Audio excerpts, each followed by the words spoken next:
Sele ligalelekile ixesha lolwaluko lwasebusika ukususela nge-8 kaJuni ukuya kwi-3 kaJulayi kuza kube kuqhuba ukuhlolwa, i-screening nobhaliso lamakhwenkwe aza koluka. Sisigunyaziso ukuba inkwenkwe eza koluka ibhalise komkhulu okanye kuceba.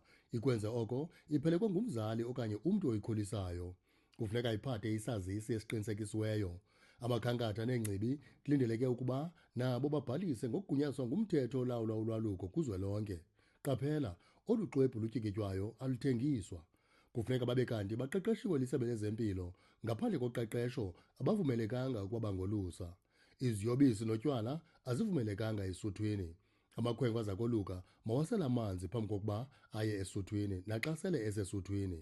Kucelwa intsebenziswano namakhaya njengoko into yokwalusa iyinto yawo. Mabaye bephila, babuye bephila. Siyazingca ngesiko lethu.